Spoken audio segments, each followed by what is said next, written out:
Hello everyone, I'm DireFox240 and welcome back to Prowler Power Hour! So, I'm gonna try a little bit of a different thing today. And by different, I mean not just reacting to base gameplay, I guess, if that makes any sort of logical sense. I got to thinking today that I kinda wanna do a little bit more with the streams, if I can. And by that, I essentially mean just picking a topic and kinda just running with it and just seeing how it goes. And the way this kind of all started, I guess, I'll pick a quest while we're at it. I'll explain a little more as we go. Do you have this under random chatting? That's a question, actually. Stream settings! It's Monster Hunter Generations. Because that's the game. I meant the tag. Oh no, I do not have that tag. I just have my standard Monster Hunter tags. Like, I have the AMA tag on it, which is kind of what that tag is designed for. Sort of. I just went through that dialogue and I wasn't paying attention. Bloop, bloop, bloop, bloop. She didn't say anything. Let's see, these are exciting times. That's all I caught, so I skipped through it all. Oh, she just told me that I unlocked hyper monsters. Oh god. Okay. See? Nothing you need to be concerned about. She didn't say anything. Oh god, we're not doing hyper monsters. If I can help it. Maybe one day with the cats, but I'm not- no, that's not a thing I'm doing today. Where is- I'm looking for a specific quest here. What is it called? Master of the Molten Deep. Awesome. I'm still Vincenzo, so that's good. And I think my level is still locked. Yeah. Alright, let's go. So, I don't know. I've been trying to make an effort of using my brain more often. I know that sounds kind of weird, but I guess during COVID and everything, I kind of... well, I've been complacent for a while, I suppose, is probably the best way of phrasing that. In that I've kind of just been rolling through, doing my job, playing games, etc., not really exercising my mind all that much. And Direwolf here, you know, has a manga reading habit, which isn't a bad thing. It's just we don't really exercise our critical thinking skills, I guess, for lack of a better phrasing. So, to that end, I've been kind of doing a lot of thinking. Again, that sounds basic, but I mean, like, I don't know, just working through problems a little bit differently and exploring different perceptions and that sort of stuff. I know I'm not describing it properly. Trying to have the start destination be the same and find different paths and see what the end destination is. Philosophy, yes, essentially. Philosophical thought. Like, exploring options. Yeah, I want to treat this as like an old Greek forum, in that, like, it doesn't matter what background you have or what education you have or any of that nonsense. You can just go over to the not the town square, but the forum, and just espouse whatever thought you might have that day. So you could be some dude at a fish market who all he knows is fishing and fish, and be like, hey, I have a theory on the meaning of life, and that's kind of what I'm trying to explore, I guess. For lack of a better phrasing. But the other inspiration from this came from Dennis Prager's Fireside Chats, where while he is, well, he has political ideas for sure, but he's more of a philosopher, I think, you can safely say. And he has a lot of, like, religious ideas and that sort of stuff, but he approaches it in a way that's not like, oh, well, I believe this because I'm Christian, or, you know, that sort of thing. It's more of, I believe this because I have this logical reasoning behind it. And that's kind of the thing I want to mess with. I don't want to be political here, just because, God, politics just gets everybody agitated, and I don't want anyone to be agitated. I just want to hear from different people, and maybe just, I don't know, learn something new, or think about something in a different way.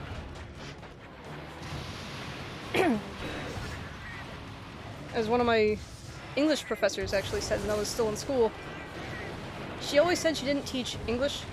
Like, she wasn't teaching literature, she was teaching humanities. Which there's a phrase that always stuck with me pretty hard throughout all of school. I mean college. Yeah, college.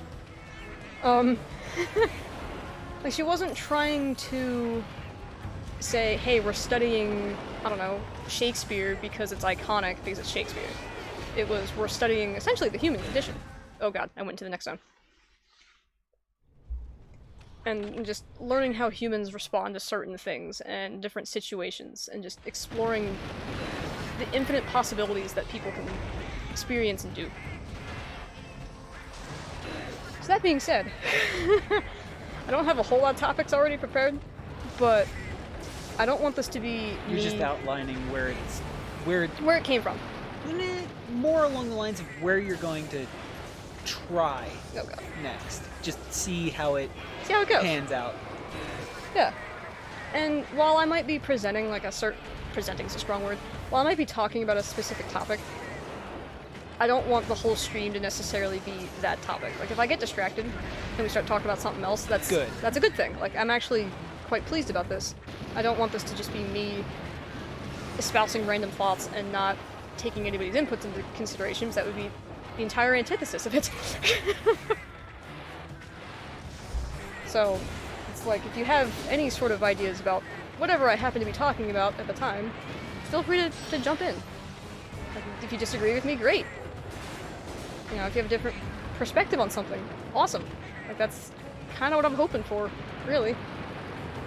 God knows I don't have all the answers to stuff. Oh god. If you just want to pop in and share an opinion on something random and then talk about that.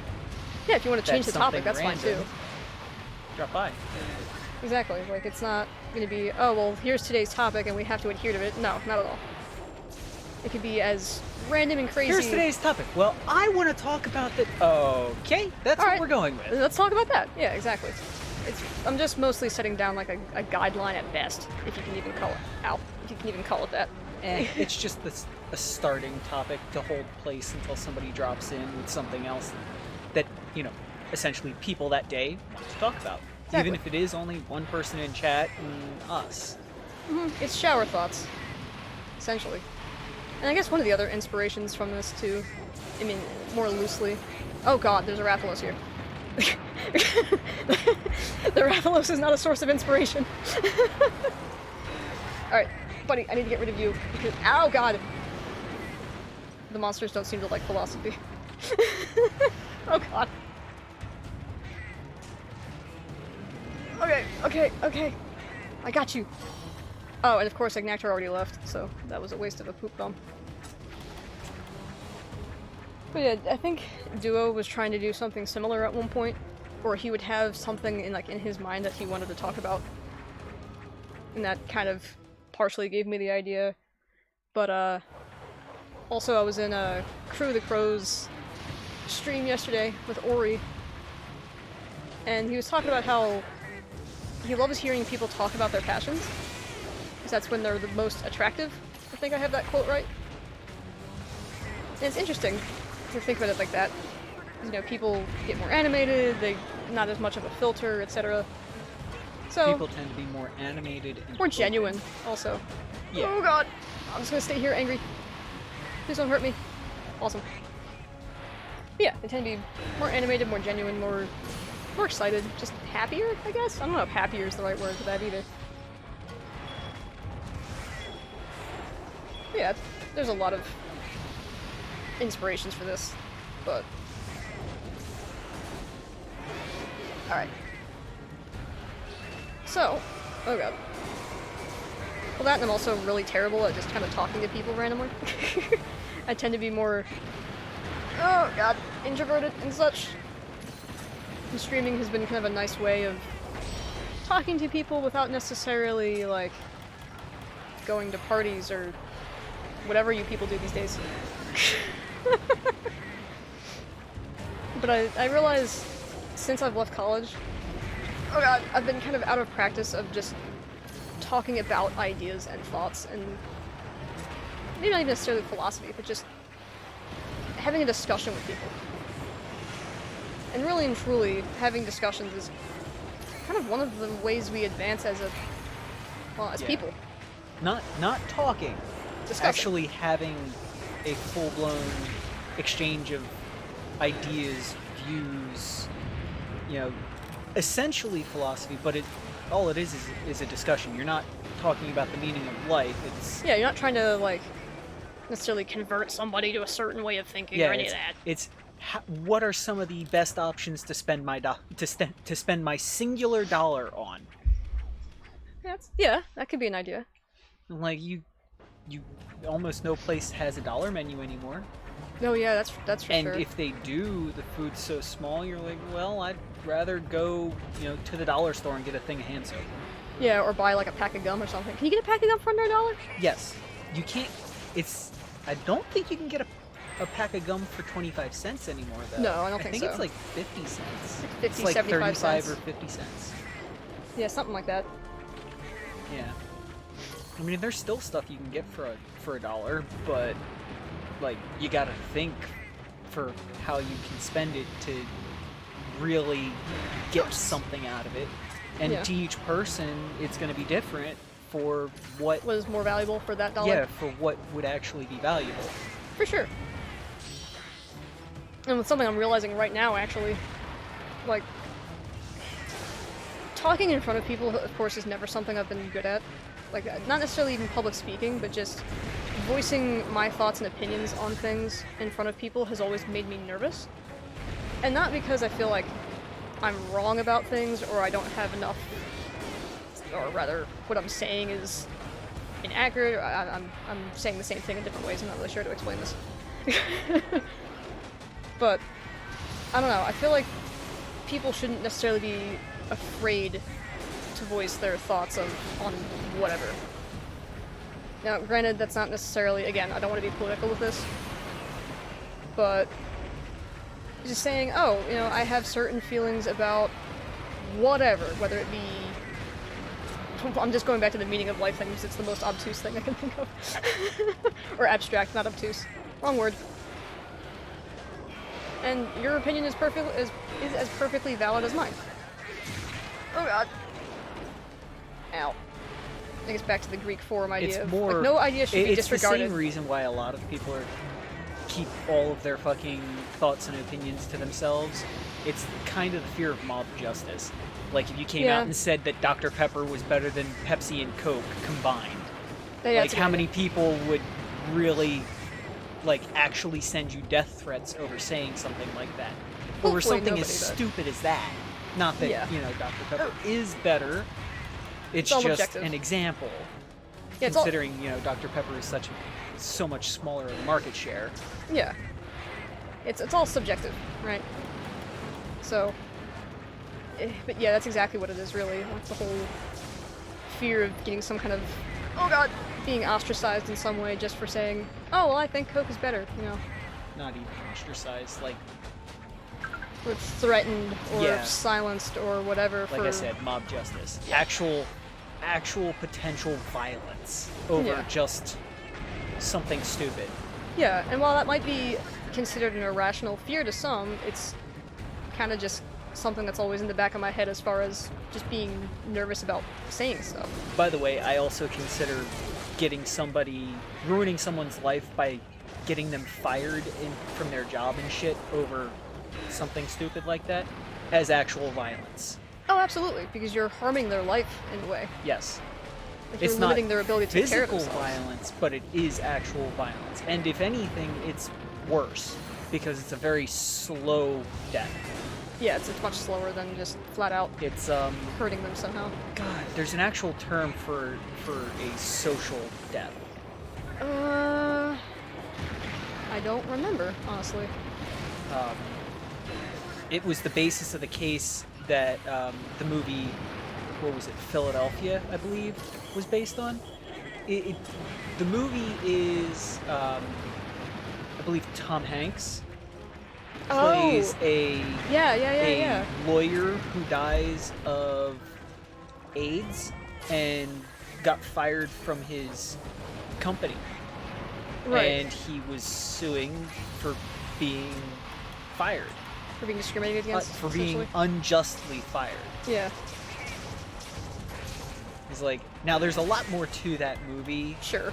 But keeping the feet out of stuff that's way more political than we really want to try and get into.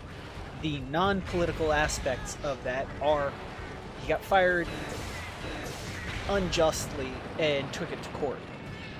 Gotcha. And one of the big portions of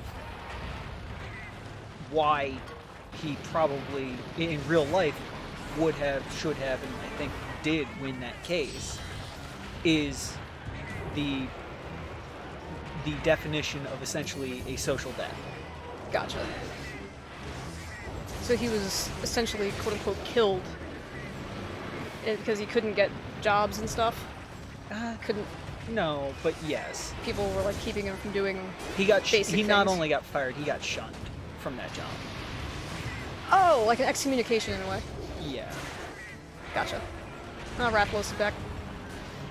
It's like, Oh, God. by the way, for anybody who didn't catch the Sesame Street episodes or anything like that, I don't think it was Sesame Street. I think it was actually Saved by the Bell. Oh my god, I actually made that shot. The first time I saw it. But a person who has AIDS, like, legitimately, you are more dangerous to them than they are to you. Oh yeah, for sure. Because a person who dies of AIDS generally does not die of AIDS. They die of, like, the common cold. Yeah, some kind of And immune... you can't get it from them unless you ingest one of their bodily fluids. And even then... Is it just blood or is it all bodily fluid? It's all bodily fluids. Yeah, right, of course. So blood, spit... So, like, if you drink out of the same container and they have backwash, you do have a chance of getting it, but, like, it's almost non-existent. Yeah, you Getting have to interact directly to their blood is, like, unless that toilet seat is disgusting, the chances of you getting AIDS from it is, like, non-existent. Yeah. But if, like, they get a cut, like a bad one or something like that, and you get, like, their blood on your hands and you have an open cut, you have a pretty good chance of getting it, if I'm not mistaken. No, that's the highest. That's one of the highest, like, common incident chances, not involving extracurricular adult activities. Fair enough. I mean, the chat is rated R, but still, we don't want to be completely obscene. Yeah. I mean, we might at some other point, but depends on what we're talking about. We're trying to be polite and nice about this subject. Exactly. Sorry, polite and nice and respectful about this subject, and it's a hard thing to balance, so you steer clear as much as possible. Yeah, pretty much. One of the other things I was thinking about while you were talking was I'm not used to talking under pressure anymore. Oh yeah, that too. Like, college was one of those things that forced you to kind of learn how to do that or how to deal with it. Because, I mean, you only had a limited time to say your piece, and if you didn't get it, then, well, you didn't get it. And your opinion kind of went to the wayside, and nobody knows how smart you are. What a time for somebody to pop into the freaking stream and then pop back out. You saw that too? Yeah. Yeah. Of course somebody would pop in while we're talking about AIDS. Right. Ah, well. But yeah, one of the things I was talking to Direwolf about earlier today was, back when I was still in school, it wasn't really all that long ago, was it? Like 5 years, I think, now? I had this habit of kind of messing up the agenda of the class. It's probably the best way I think I can phrase it. Where everybody would be talking about, like, I don't know, Frankenstein or something. Because again, I was a lit major. And they'd be talking about, like, the monster and how it was created or something. I don't remember the exact conversations. And I would be like, but wait a minute, they haven't mentioned this particular thing yet, I should bring it up. So I'll say, like, a sentence or two, and essentially completely derail the entire class. Because everybody's like, oh, crap, I didn't think about that. And now they spend the rest of, like, the next hour or half hour talking about whatever it was I brought up. Not to say I was, like, especially smart or something, it was just something that they hadn't talked about yet. You were observant. Yeah, I was trying to be observant as best I could. You don't have to be smart to be observant, you just have to be observant. Yeah, exactly.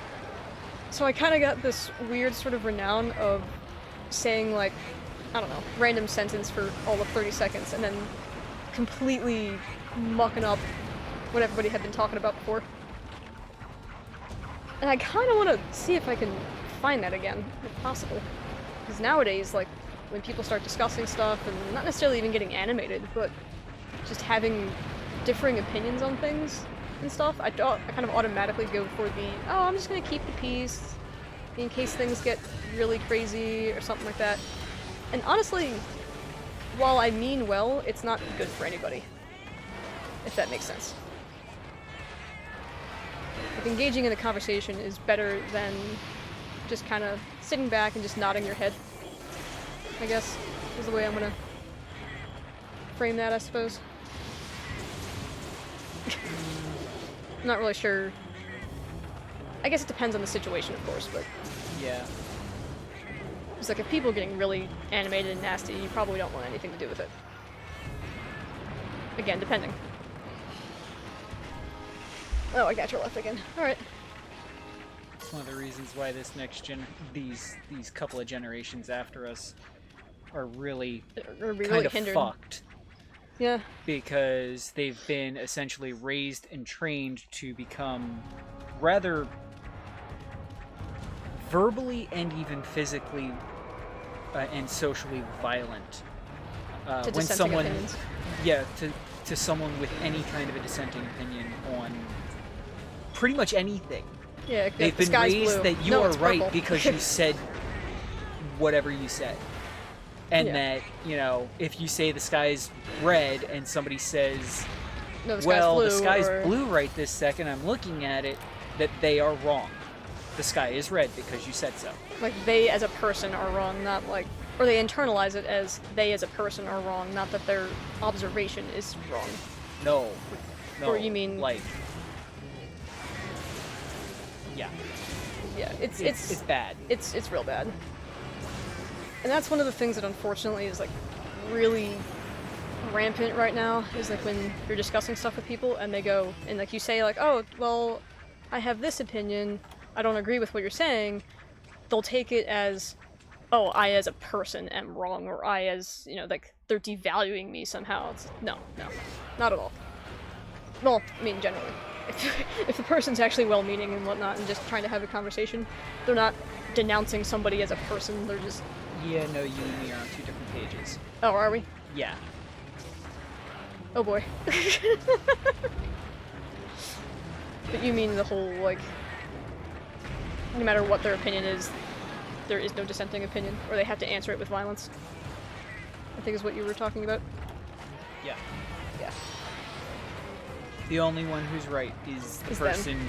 Oh. Yeah, is them, because they said whatever they said. Yeah, despite They what anybody will else has not, to say. cannot, won't tolerate any kind of words or thought process to the contrary. Gotcha. Yeah, that is different than what I was thinking. That's super unfortunate. And that, you know, somebody who has a differing observation or opinion Oh, God. is making essentially a physical attack. Oh, yeah. Oh, God. And That's that's one of those examples, is just the Oh. they not only feel, they fully believe and justify that something of a differing opinion It's a or physical observation is a full-blown intentional physical attack. And, like... There are other versions of that, but that's the one that's both the easiest to understand and the hardest to understand. Yeah, no, I see what you mean. It's tricky. Easy to understand because it's oh, I've seen that, and hardest to understand as the no, they can't mean it like that. Because a lot of people, particularly Americans, are what's called optimism biased, or have a optimism bias. Oh, where yeah, for sure. You take an American, you take them into a war zone, an actual country in war. You tell them, hey, this country is in war, right? You take maybe a green journalist. You take them through all the protection classes and shit. You take them into this country, and they hear gunfire. Yeah. And they stand there while everybody else is Panicking. on the ground, Oh, yeah. trying to make sure that they don't get shot. Right? They hear gunfire, And they're standing there looking around like, oh, why is everybody on the ground? And the guys are on the ground are like, get on the ground. What are you doing? Who's setting off fireworks? That's gunfire, you dipshit. Yeah. No, that's fireworks. It's gotta be something It's else. gotta be fireworks. Nobody'd be like, you're in the middle of a war zone. There are, two armies shooting at each other. That's not fireworks. Yeah. Yeah, no, that's the kind of thing that is Like, and both the easiest and hardest to understand, and one of the hardest things to get around personally. I'm sorry, I'm making noises with the bottle. Like, as an American, or just understanding that, say, we are American, and we understand that Americans have an optimism bias. Just because you understand it doesn't mean that you're going to remember it and apply that understanding in a moment where it would be crucial, like being in a place where there's actual Like war going on. or gunfights, and hearing it and going, oh, who's setting off, who's setting off fireworks, and be able to actually go, wait, I have an optimism bias. That probably isn't fireworks considering the situation I'm in. Yeah. And then when you think about it, having an optimism bias is both a good and a bad thing. Because it's a good thing Oh, in it's a that... fantastic thing. Yeah, because it means that you were... Culturally. Yeah, because it means that you were... Well, ideally had good conditions growing up and that kind of thing. An optimism bias is kind of ingrained into Americans because they're in more often than not, a fairly good environment. We're lucky that way. Even our shitty environments, as poor as you get just about, are not that bad in comparison to, like, middle class environments in more countries than any of us would like to admit. Yeah. That, more likely than not would be like third world. Right. Like, if you're homeless in America, you hold up a sign that says "We'll work for food," or one of those types of panhandling signs.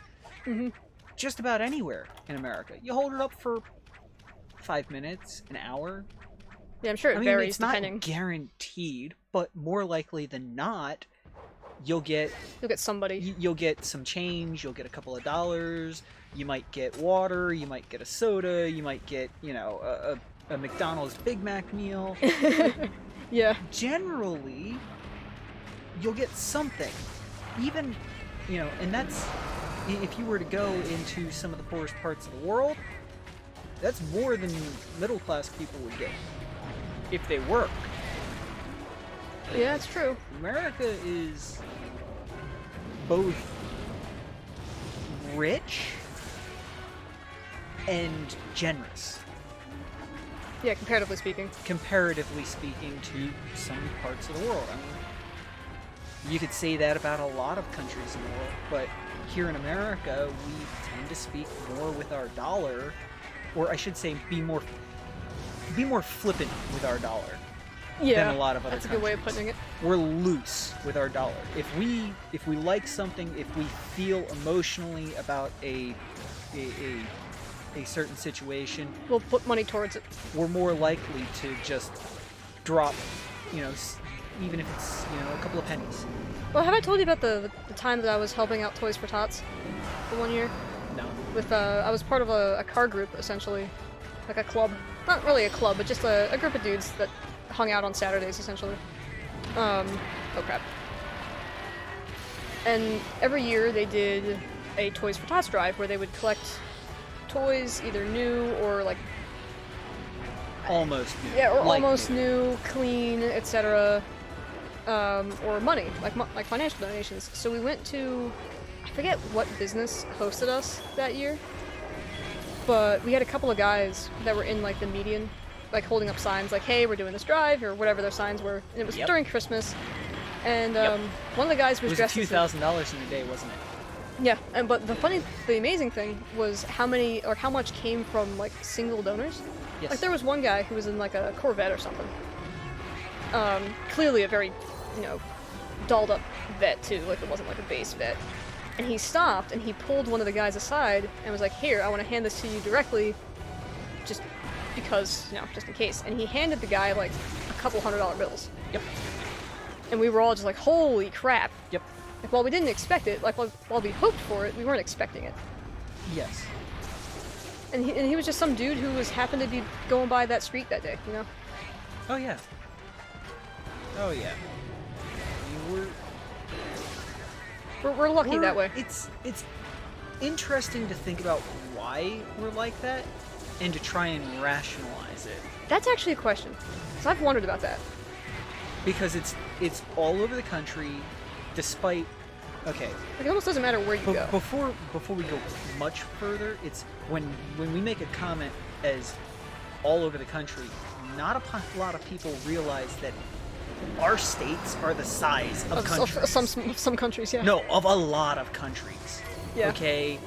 Like, there's very few whole countries as big as America. Oh, yeah, that's true. Okay? Like, you got Texas, and Texas is freaking enormous. Yes. Texas could essentially not eat, but if I remember right, Texas is like almost the size of the European Union. Yeah, that's what I was getting ready to say. They're massive in comparison. And like, you take like Alaska and all of the all the little islands and stuff. So because of the size of America, we actually have a lot of different cultures in America. Thankfully, you go from one state to another. Culturally, it's an awful lot like actually going from one country to another, and it happens inside of the states also. Oh yeah. But the generosity from Americans and the general do-good seems universal. Fairly universal, although I will be flat out straightforward with everybody that in some places it's a lot stronger than others. Oh, for sure. Like in New York City, it's gonna be weaker than if you go to, I don't know. I don't know, like Alabama maybe or something? Yeah, if you go you go down below Maryland. You make it into Virginia, West Virginia, Georgia, the Carolinas. Like Virginia maybe? Well, certain parts of Virginia probably. I'm taking a drink in a minute. It's gonna be a lot stronger down there. Yeah. Making noises with the Snapple cap again. Yeah. And that down there, it's down in attitude. the South. It's partially called the Bible Belt. Yeah. Religion is stronger there. It's more important there, I think. Yes. Or it's considered more important, I should say. Yes. Their lives are a little bit slower. They don't rush around making an hour drive to work every day because they're making $100,000 a year. Yeah, it's more important for them to be sitting on the porch talking for hours with their family. No, it's just well, it's no more important, but it's a little bit more common to get up and drive 10 minutes to work and go out and pave roads, work as a plumber. Oh, I see. Work in a steel mill. Just more physical. Well, not necessarily, but yeah, more trade-ish jobs, and closer to home, and get home and play hard. I got you. It's God, family, country. Yeah. Is kind of the order of priorities there, and it's not everyone, but it's a lot. Really common. And God being the second one, a lot of their first one. Oh, you listed that being God, the first family, one. country. Yeah, God, family, country. God is first one, and a lot of the mainstream big religions in the world basically preach to share, help your neighbor, help your brother, whatever you want to say. Yeah. And they take it seriously. Take it very seriously. Yes, they take that part very seriously. Like, I can actually share a small anecdote with one of my aunts. It's no secret that me and my parents didn't really get along, and still don't really, over all sorts of things. And my aunt at one point, who knew I was in a relationship here with Direwolf, was like, God forbid something happens, wink wink, nudge nudge, and you need somebody to help, like, support you, and maybe, a small you or something like that, and your parents don't approve or whatever, come down and live with me. Like, not just come down and I'll help you out. No, come down, live with me, and I will help you, kind of thing. And this was a woman who I've probably talked to, I don't know, maybe 3 years in my entire life at that point. But I was family. And she's technically not even blood-related family. She married in. But that was her attitude about it. And, you know, I think about that every once in a while. And she's an awesome woman. She's the one with the 2 special needs kids that she adopted. I don't think you've mentioned them on channel before. I have not. So she's... I forget what her profession is. I want to say she's a teacher. But her and her husband, unfortunately, had problems having kids. And so, TLDR, they decided to adopt. And they specifically wanted to adopt kids with special needs. Because they felt that was, you know, that's the opportunity that was granted them. They didn't want to... I'm not really sure how to phrase it, but they wanted to make a difference. It would be more fulfilling. Yeah, there we go. So, my 2 cousins, who, you know, even if they're not blood related to me, they are family. And they're pretty adorable too. Despite, you know, their mental deficiencies, I guess. Differences. Yeah, sure. That'll work. Mental differences, because one of the kids is I forget what her actual condition is, but her mother, her biological mother, was addicted to cocaine while she had the kid in her, and royally screwed up my cousin's, you know, mental wiring. But she loves art. She loves unicorns. She's a not standard, but she's what you would expect a young girl to be like. And sometimes I watch her, or she'll do, you know, little art pieces and stuff. And I go, yeah, that's really freaking cool. Like, it's awesome to see her being able to be creative and that sort of thing. Well, I know my other cousin, unfortunately, the biological mother was an alcoholic, so she's got smooth brain syndrome. So she's got, you know, things that she's got to deal with. But they both express such interesting personalities and intelligence. Yeah, that was a segue. Yeah. But yeah, just to kind of showcase at least their, I guess, maybe not even necessarily generosity, but generosity, I guess, could fit in there too. Their willingness to support, you know, somebody with special needs. That takes a lot of effort. Yeah. More effort than, hell, I don't even know if I could do it. If I would have the patience and the knowledge. I know myself well enough. I couldn't. Yeah, I'm pretty sure I couldn't either. But I don't know for sure. Because I don't know if it was my kid personally, how I would react, you know? But granted, I also have an autistic brother, so... I think if it was your kid personally, you couldn't do it, but you'd make do. I'd try to figure it out. Yeah. Well, it was me and you were of the same opinion of, like... Responsibility? Yeah. But if I couldn't do it, then I would try to find somebody who could, you know? Yeah. And not in that, like, oh, just, you know, send them off to some nondescript place where they just, I don't know, fulfill their basic needs for the rest of their lives. You mean, like, find a good nanny? Yeah. Exactly. Something like that. Whatever that would actually enrich their lives, you know? Yeah. And that's kind of why I'm glad when I hear about my autistic brother every once in a while, because they try to do enriching activities every once in a while, like go out to a park or like a zoo or something. It really sounds like it. Yeah.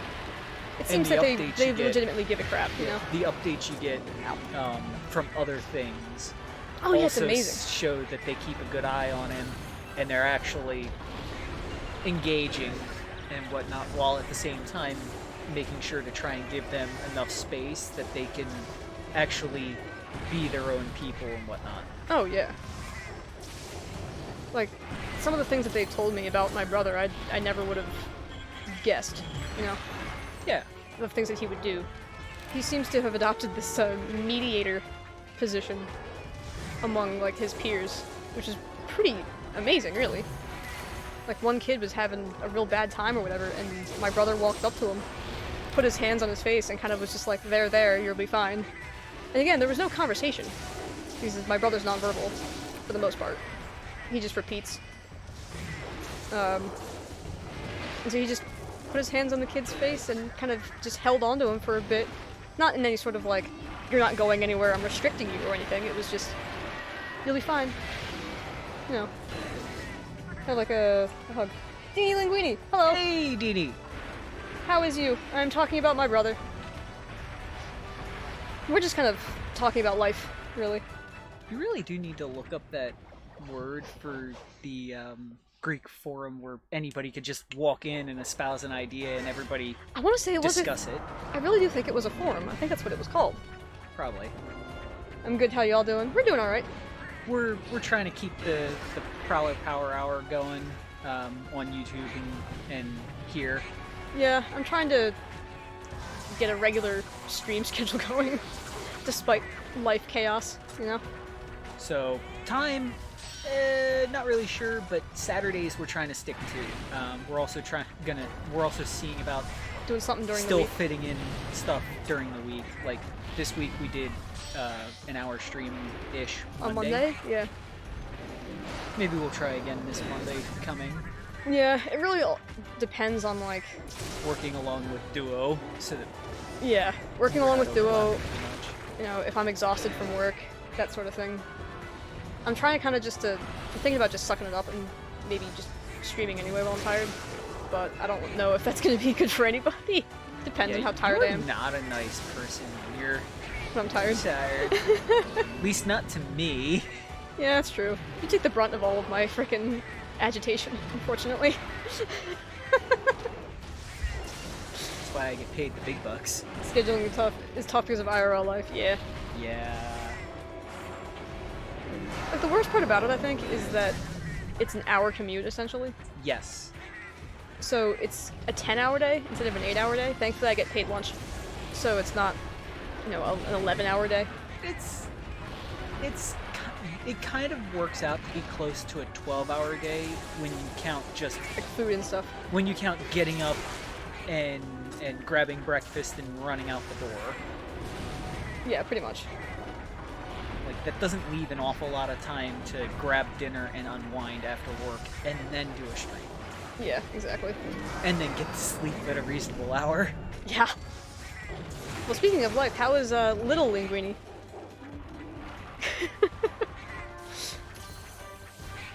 Yeah, he was being a bit grumpy last time I was in your stream, I think. Trying to think of the name of the other pastas. Other pastas? Because there's one that's like linguine but shorter. Is there?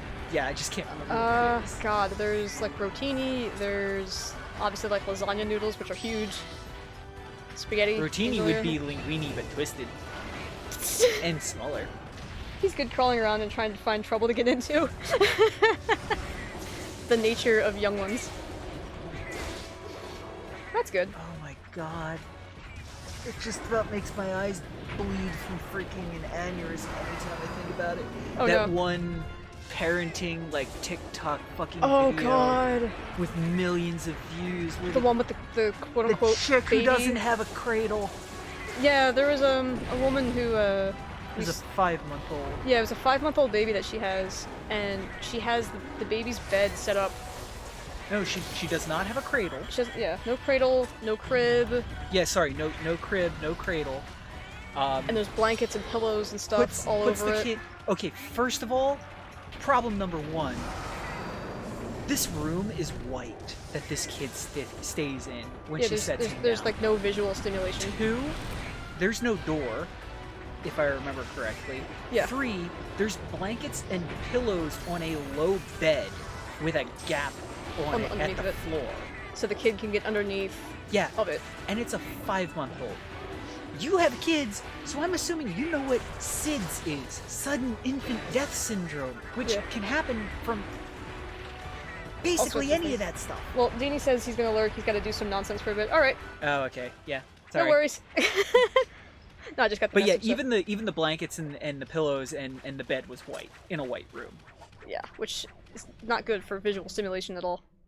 Well, it's not that it's bad. It's just like if you got a kid, their room should be colorful. Yeah, there should be something for them to look at actively. That's usually what the what the frick are they called? The spinny things that you put above someone's cradle. Oh my god. I just had the word, it slipped my mind. I don't remember what it is, and it's driving me nuts. Because it's a weird, not weird word, but it's an odd word. Oh, frick. It's also whatever. I don't it's remember. also not an odd word. Yeah. It's bothering me now. I'll look it up later. But yeah, it was all white, and like there was so many There were also hazards. no toys. Yeah, if you count the pillows, but or like the llama or whatever the stuffed animal was or whatever. But like for a 5-month-old, And it was all super plush stuff too. yeah, like that scares me, legitimately. It's like I don't want that kid to unfortunately like roll over the wrong way and then end up suffocating himself or something. Like that would just be tragic. You know, at one point in our high school, I actually took a class on like home ec, like how to set up like a kid's room or something like that. No, I didn't know that. I can't for the life of me remember anything about it, but I'm sure if you had a kid, you'd remember a couple of things. oh, probably. Like I know one of the things was like, you know, those giant puzzle pieces, like the foam ones. Not really.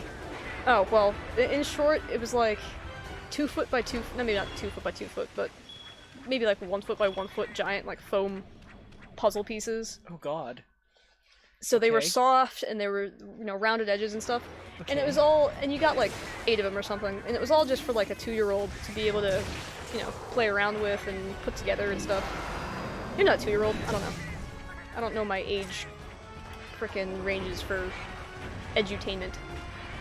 But that was one of the things that was like a suggestion for a toy that provides like mental stimulation.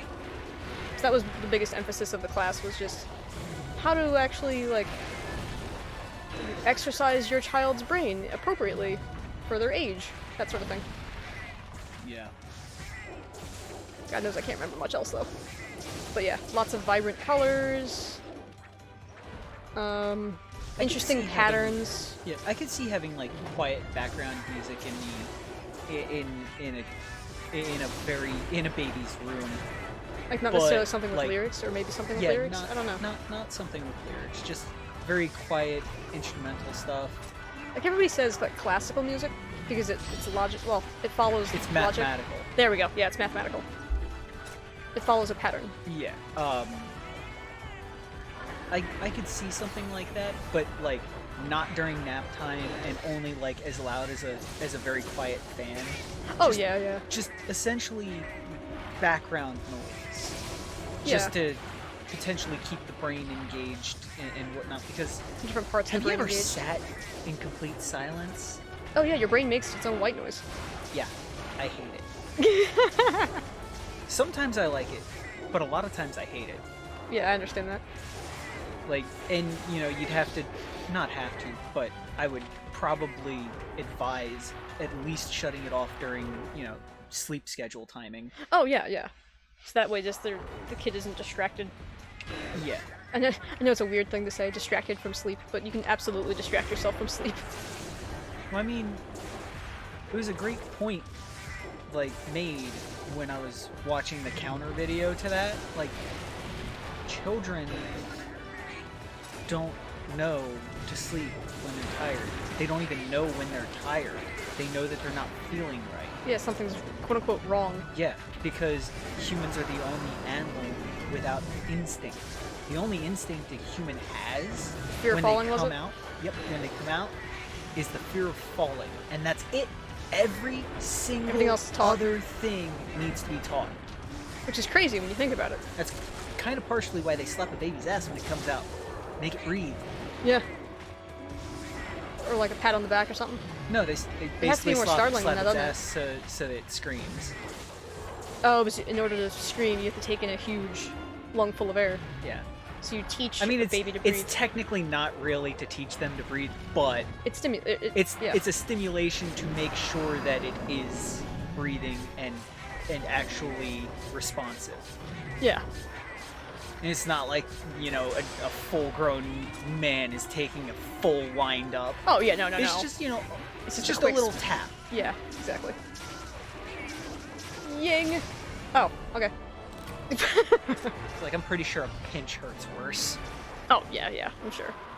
But, I mean, to an, you know, But yeah, almost an unborn. they use a special little, like, that little nose sucker that you have for babies for getting snot and shit out of them. Yeah. They use, like, one of them on them to make sure that the airways are clear and shit, and then tap them. Yep. If Wait. I'm not mistaken. Probably. Then that makes sense. It sounds like There's something I've heard probably before. at least, like, another step in the process, but Oh, I'm sure. for the most part, like, yeah, that's kind of I've never had a kid, I don't know. I have not seen, nor do I want to see, the birthing process. Some of us actually paid attention in health class and occasionally It was regretted described to me. I don't think I ever actually witnessed it. Witnessed what? Birth? The birth, yeah. Oh, my health teacher played it. Oh, did he? She. Oh, really? Yes. Oh, okay. I think our... And I'm pretty sure there were a couple of fucking births in our high school that were prevented Oh, no doubt. from girls seeing that. Oh, yeah, because it's horrifying to look at, even though it's natural, you know what I mean? Oh, yeah. I mean, Yeah. I know what happens, it's just... But for some of the girls in the classes, Oh, I'm it sure was it was a lot horrifying. like when guys see other guys get kicked in the nuts. Oh, yeah. That oh reaction. Yeah, no, I get that. That's funny. I mean, although rightly so, though, because, like, if you know what you're getting yourself into, that's a completely different thing. Oh, hello. Yeah, sure, we'll grab these tickets real quick. But I imagine some of the girls probably had no freaking clue. Oh yeah, exactly. I mean, it's high And school. I'm pretty sure that it stopped them from I'm going to say continuing rather than preventing them from having it in the first place. Sure. So it probably stopped them from continuing to have sex and probably unprotected among other shit. Let's just say flippant. Yeah. Let's just say they probably still did it, but they were most likely much more reserved. Yeah, I'd in like the to hope practice so. of. Yeah, I would certainly like to hope so. There's obviously plenty of people who ignore shit like that, but Oh, of course. in my own class, I personally saw probably at least 2 or 3 girls who You looked just were like, oh! who had been loose and looked like they probably weren't going to be quite so loose anymore. Well, it's a good thing. I remember your health teacher. She was Yes. awesome. Yes, she was. She didn't freaking pull punches either. No, she didn't. Which was great, actually. Is in that sort of... When you're... I love that she didn't pull punches, but the male health teacher was better and I never got him. Oh, I got him once. Yeah. And I'm sad that I only got him once because He was more savage. Oh my god, he was unapologetically savage, to the point where people were, like, suspicious of him. Like, people thought, like, is this guy a pervert? No, he Like- just cares. No, he just gave a crap. And he gave such a crap that he would have, like... Well, I'll just... Little anecdote. So, he had us research STDs. And he wanted us to get pictures. Like, we had to have pictures in our presentation. Oh yeah, mine too. And that was one of the things that I remember Had most multiple vividly. years like that. Because, of course, it was divided up and we had, like, maybe, like, 8 groups of kids. So, needless to say, there were a lot of... And he picked some of the nastiest ones. Particularly boys at that age, in that, just starting into puberty or just at the height of puberty stage, are like, fuck yeah, I get to go look at essentially porn Uh-huh. on the school computer during school hours with the teacher's permission, and they type in the STD and then They were they just- just about run to the bathroom to puke. Pretty much, because my teacher, again, didn't pull punches, and he picked some nasty ones. Yeah. The teacher's like, okay, you guys need to get, pictures of whatever STD you're assigned, and I'm like, okay, I know what this entails because I listened during class, and I'm like, I'm going to have no fun in this. Oh, This yeah. is going to be disgusting every step of the way. Well, it wasn't meant to be fun. Exactly. It's supposed to be Needless to educational. say, it was disgusting every step of the way. Oh, absolutely. As it should have been. I doubt they do that in school anymore, though. I wouldn't God. be surprised if they do. But not in middle school anymore. It's probably only exclusive to high school. Probably. Well, they had to. I got that in middle school and high school. Oh, you got that in middle school too? I only got it in high school. Yeah. That's freaking cool.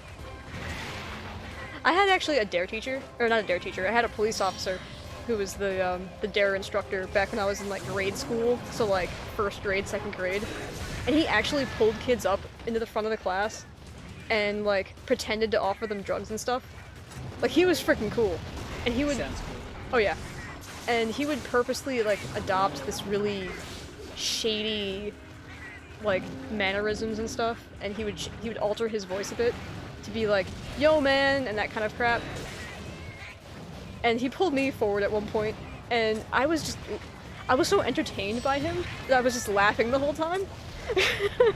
And I felt bad because I knew he meant well and everything. He was trying. Oh no, and he thought it was funny too. Like, not funny, but he thought my laughter was entertaining as well, because he realized that I was getting his point, but I was more entertained by him than I was paying attention to the the anti-drug thing. Yeah. I was freaking like 6 or 7. I don't know what you expected. But no, he was really cool. I enjoyed him coming to the class. That's where we got our t-shirts. Yeah, fun fact, we still have our DARE t-shirts from graduating DARE classes, quote unquote. I still wear our freaking dare shirts. Yes, we still do. You way more than I do, because I don't want to wear them out because they still are in decent condition. Because we have the one with the lion, and then we have the just actual, plain. just the letters. Yeah. Yeah. Fun fact, I still have my DARE card. Do you? Yes. Oh, that's hilarious. I still have the card you get from graduating DARE. That's amazing. I'm just trying to remember where I have it. Oh god, I know I don't have mine.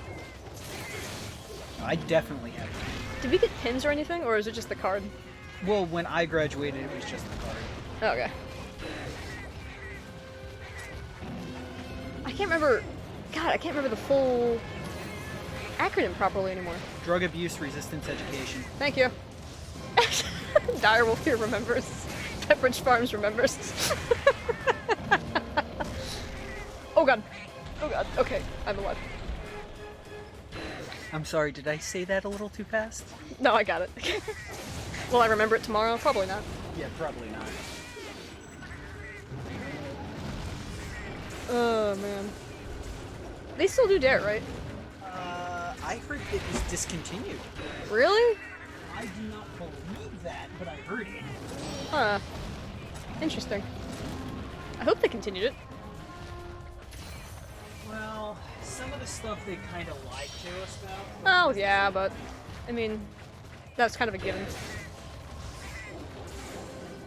They're essentially, some of it, they're trying to scare kids not to do anything.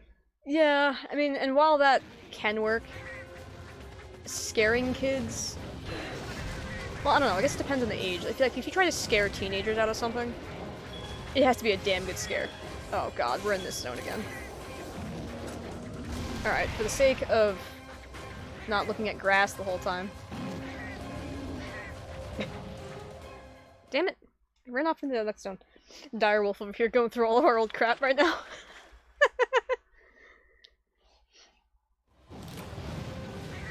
Oh, hello! Oh, I come back into the zone and he's a ballerina.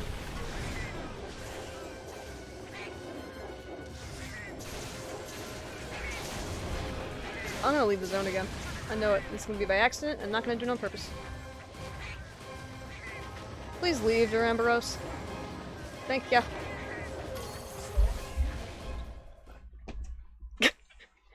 Direwolf is determined now.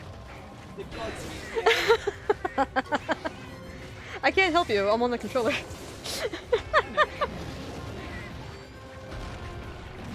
Yeah, now you're making me wonder, like, scare tactics. I wonder how effective they are across certain age ranges. Like, I know for teenagers, it's not super useful. Because it's all like, oh, well, what's that bias called? The, like, it can't happen to me. Is that part of the not optimization. Optimism? Yeah, is that part of the optimism bias, or is that something else? Partially. Ah, frick. I more call that like the Superman belief. Yeah, I forget what it's called. That's It's like the I'm invincible thing. yeah.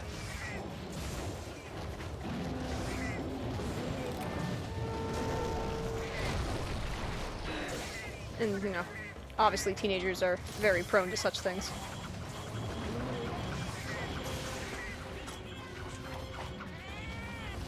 But little kids, on the other hand, a little different. They can be scared. That's why I loved that one health teacher who was like, hey, you need to do this project and you need to have pictures.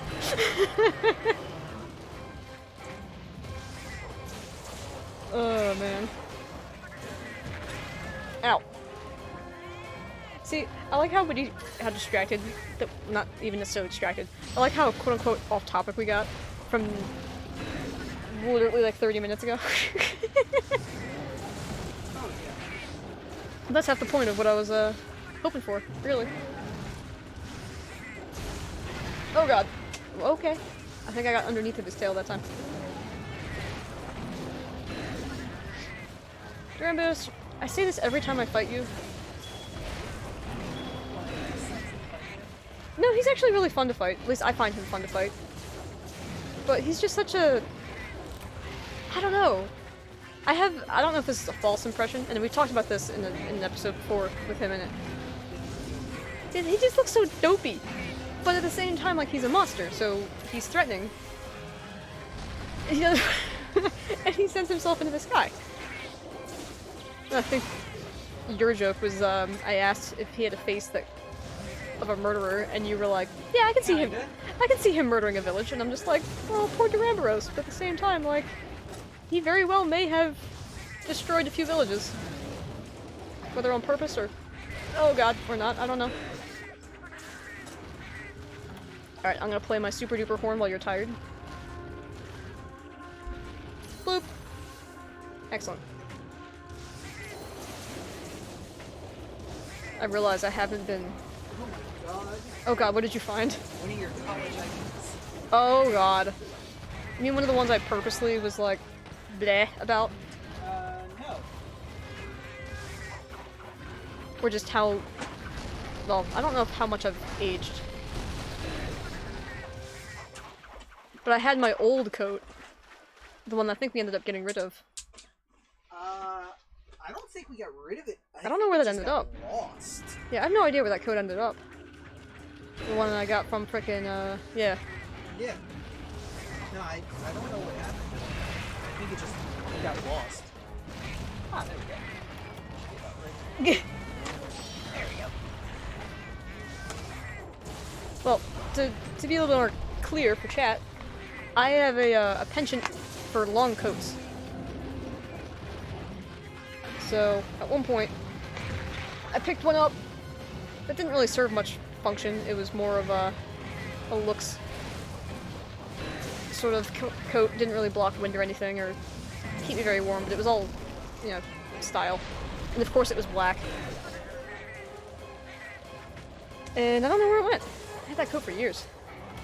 I wore it a lot. I wore the crap out of it, actually. It was like a half a size too big. Oh, there's something behind me. Oh, hi, Rathian. You look like a big Rathian, actually. Like, Duramboros is either small or you are massive. Yep. See? Oh, you found it? Told you I still had it. Holy crap. It probably got it in 07 or 08. Oh, it had to be earlier than that. You didn't have Derek class until high school? I think I had dare classes in high school. Oh. Potentially. I only had him in grade school. No, I had them at least up into middle school, late middle school. Oh, really? Ow. Yeah. Oh god. Ow. Jesus. Oh, shit! What'd you find? My inspection licenses. Oh. Yeah, I figured you probably still had those around.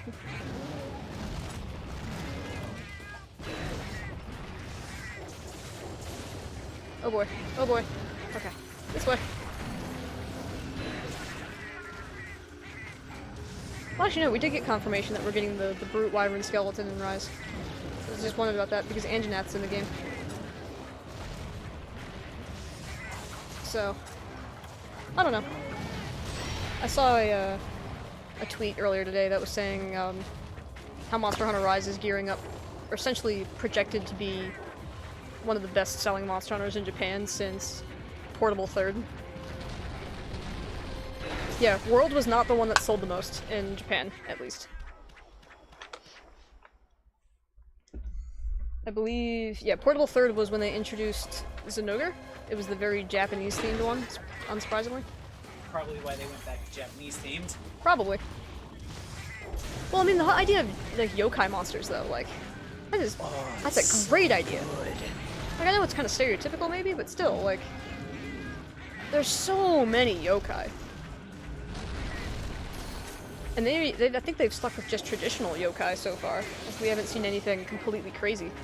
Yeah, even the mermaid one, inspired one, was the Japanese mermaid. Mm-hmm, the one with the human face. Japanese mermaids are terrifying. Japanese mermaids are very different. Yeah, they are not hot. Yeah, I'll explain Japanese mermaids here. For those of you who may or may not have seen them.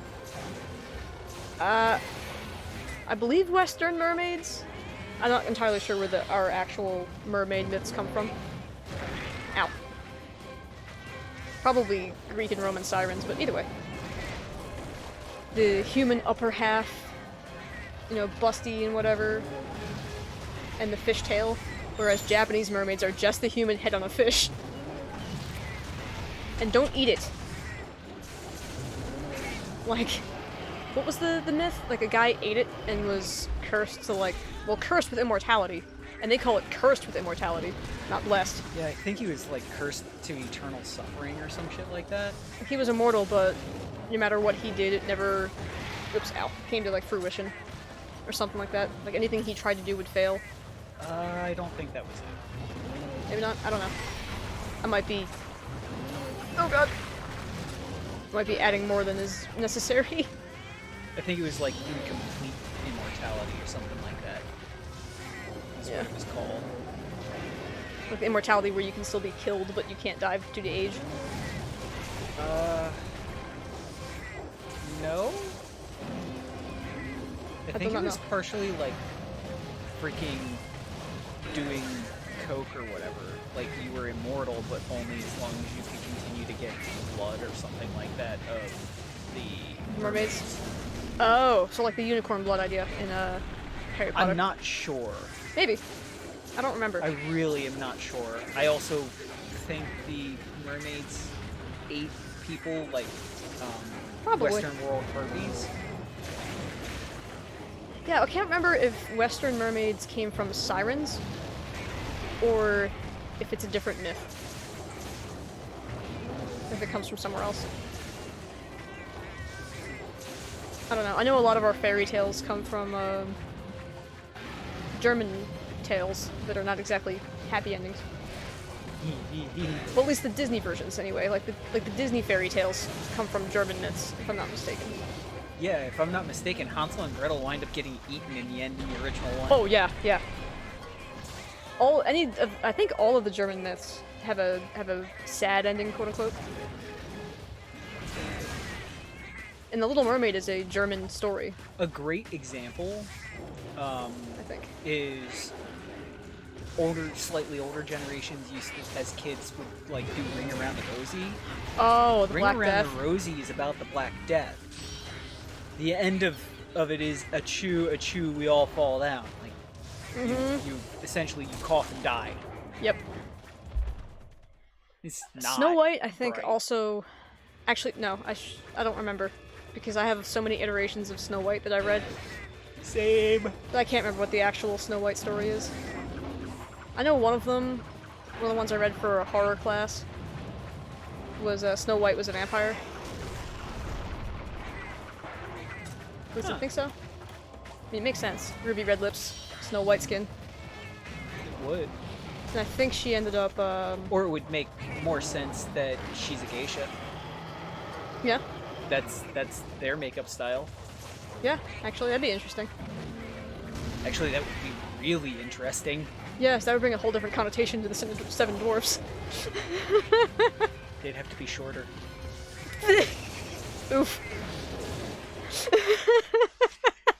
God damn it. That's not where I'm expecting you to go with that. Or maybe it's not man. their stature that's dwarf. You never know. It was just dwarves, we don't know. Oh, Christ. God, what are the other freaking ways we've completely messed up fairy tales? Twilight! Oh, yeah. We won't talk about that one. We won't talk about that one. Oh, that was one of the other things. The difference between like fairy tales and like American tall tales, like Paul Bunyan. Ah. That's always something that's been interesting. At least to me. But then again, you know, lit major. Yeah, that is very interesting what the difference is between a fairy tale and a tall tale, and even And then knowing there's, like, some of the fables. tall tales, Frick. I can't tell you the difference. Yeah, I don't know either. Like, I think on a craft level, like, the fairy tales are supposed to have some sort of, like, explicit magic, in a way. Whereas, But, like, Paul Bunyan was just a huge freaking dude. And his, you know, and Babe, you know? yeah, But, what was it, a blue... Babe the Blue Ox, yeah. Okay. I couldn't remember if it was an ox or if it was a sheep. No, it was an ox. It was an ox? Okay. Tall tales, if I remember Like, right, bigger than life. are partially the time period that they emerged. Yeah. Partially that it's all bigger than life type things, and partially all kind of craft jobs, basically jobs that were being pushed out by machinery. Yeah. Like John Henry's hammer. He was a nail driver for the railroad. Yeah. Paul high-ranking. Bunyan was a lumberjack.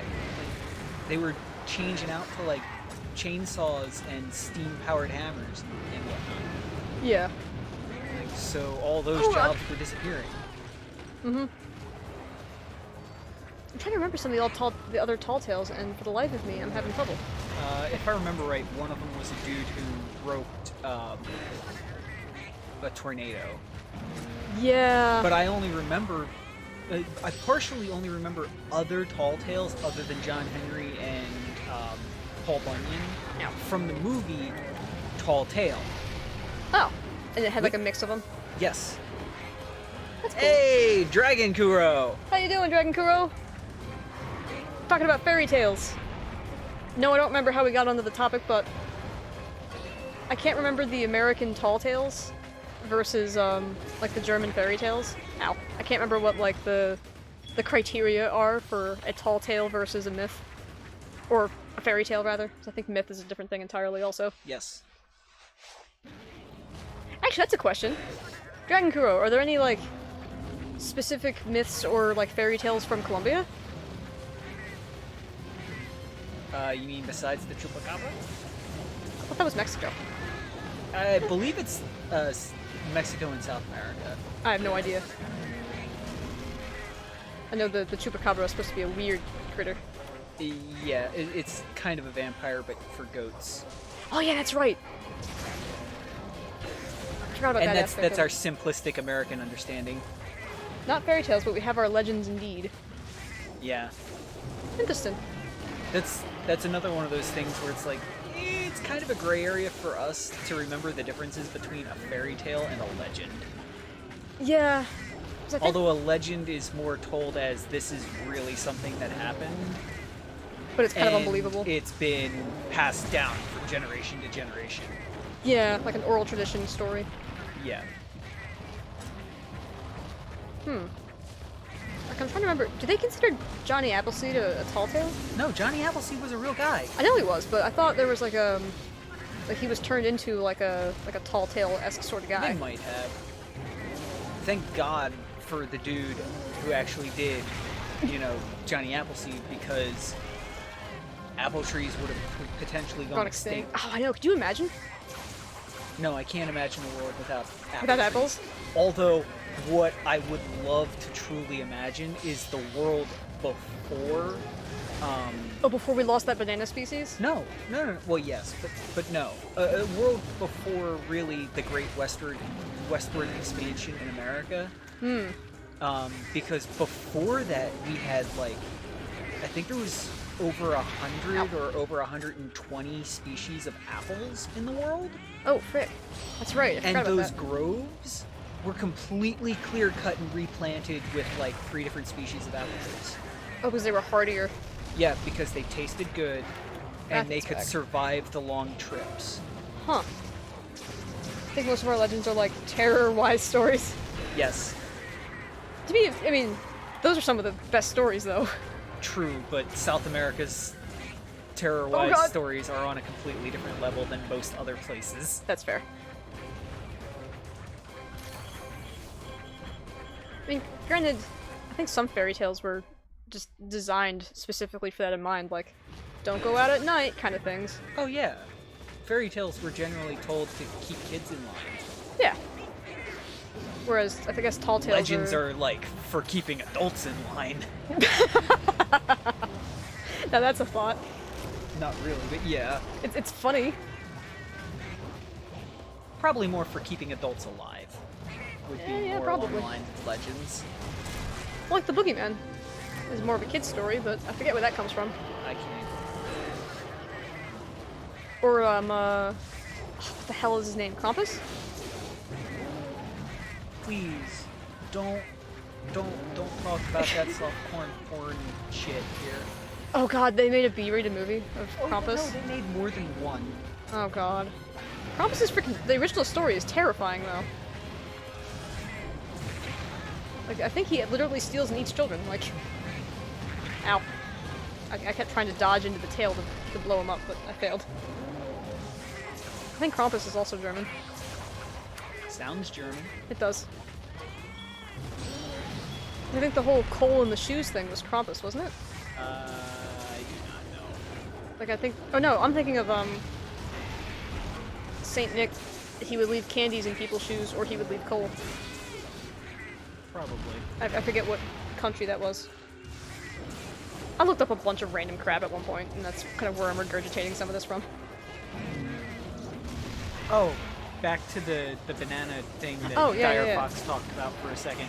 Not a lot of people know that banana flavored candy, like the hard candies particularly and whatnot, the reason why they don't taste like the bananas that you classic bananas. actually eat, but they still taste, they still distinctly make your brain think banana, is Yeah. because the flavor profile for candy, I'm gonna get banana slapped. candy, was actually developed from a real banana, but the species went extinct from a pandemic. Like a fungus or something. Yeah, something like that. A banana pandemic, banana tree pandemic, back in like the 50s. That makes me so sad, because that banana candy is freaking delicious. Oh, fuck yeah, I'd be eating bananas like every day Right? if we had bananas that tasted like that. Damn, you can't even really define the palette of it either, because it's like, it's such a weird... It's just banana. Yeah, it's just banana. It's like blue is blue, grape is purple, you know? Schnozberries taste like schnozberries. I know, right? God, I can't imagine, back to the apple thing, like, we have a whole frick ton of apples, but not nearly what we used to. Blue is purple monkas. Oh, the Mocha S is supposed to be an emote, but for whatever reason it's not displaying right on my side. Blue is purple. Oh, what is that condition where, like, you hear color? Or, like, your senses are... LSD? Acid? Shrooms? I mean, yes, those replicate it, but there's an actual condition where, like, if you hear a note, you taste, like, apple. I forget what it's called. Synesthesia? What kind of Twilight shit is that? Sorry, Synesthesia, Twilight Zone. Yes. Dragon Kuo got it. Yeah, synesthesia. It's a wild condition. And I imagine it's pretty crazy to deal with. But yeah, it's just screw you, Bullfango. I learned about it in health class or something. Ow. And I thought being colorblind was fucked up. Right? What is red? But yeah, it's, I want to say it's a reversal of two senses, essentially. Or more, depending. I don't remember all the finer details, but the more common one was like you would taste something and see a color or something like that. Or like you would listen to music and essentially go on an acid trip. Huh. Like it's freaking crazy. I remember learning about that one and thinking to myself as a kid, like as a 9-year-old, like, oh, it'd be so cool to taste like grape when you hear like an A note or something. But how annoying would that be? The word synesthesia comes From the Greek from... word synth, which means together, okay, and aesthesia, which means perception. Synesthetes can often see music as colors when they hear it, and taste textures like round or pointy when they eat foods. Huh. That's crazy. But really interesting. I wonder what round or pointy tastes like. That's a question. I mean, I don't want to find out, but it does make me curious. Like, I wonder if like you eat like a walnut or something. Ow. Frickin', god damn it, I'm in a corner. Like a grape is round. No. Would it be a round thing? Like jawbreakers. Oh, and then that would have a taste of round? Yes. Versus Maybe? there's a type of candy that's spiky that's like a jawbreaker. I know you've seen yeah. it, but I can't remember what it's called. I was trying to actually I think remember. it's just a hard candy of some kind. I've had it before. I can't remember what it is either. Yeah. But it's very sweet. Yes. But like those two, if they had the same flavor, would probably taste differently because one's round and one's pointy. Potentially. Oh, that's what it was. It was a biology class, and we were learning about different, like different conditions for, like dyslexia and stuff. God, I fucking hate dyslexia. Yeah, I imagine so.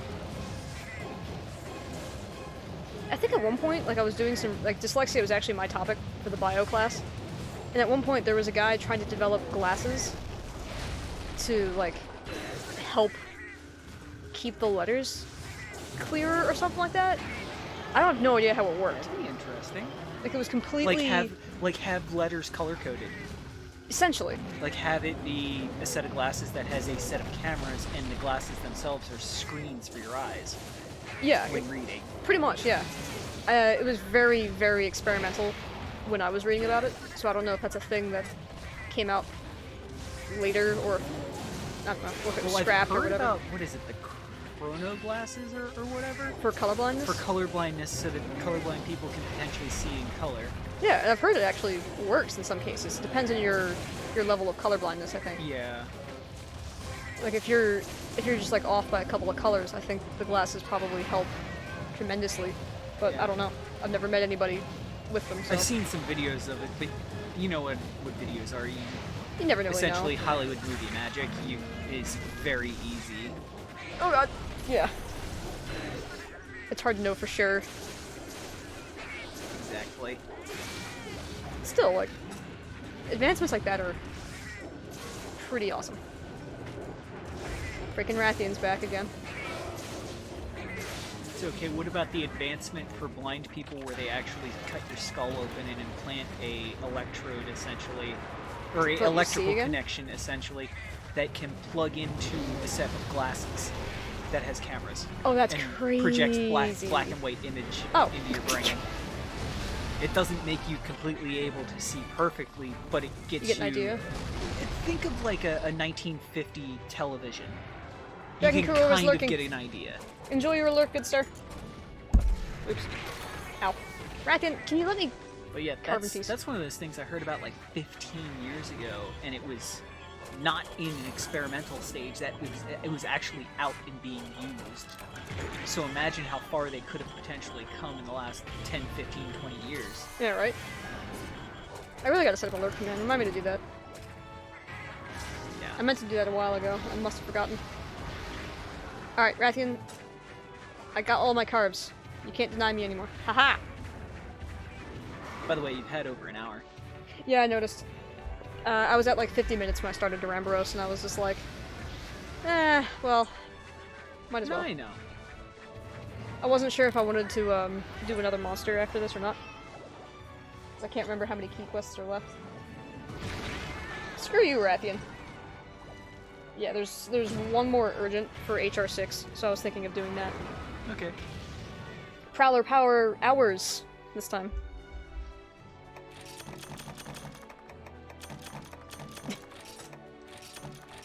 I think it's gonna be Seregios. He's gonna take a bit though, so it might be. I'll probably hit the 2-hour mark on Seregios, and then call it. We'll find somebody to raid after that.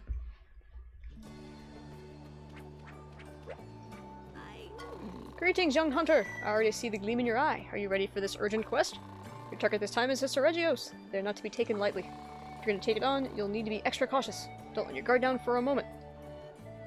Yes. The bleeding pine cone, as I call him. Sweet. Oh man. See, this is the kind of derailed I was expecting and hoping for. Yes. Hey, welcome back, Hunter. It's urgent time and also serious voice time. Your target is a Seregios, or the Thousand-Blade Wyvern. Who comes up with these names anyway? Yeah, you know, Academy Gal, I've wondered that for a while too.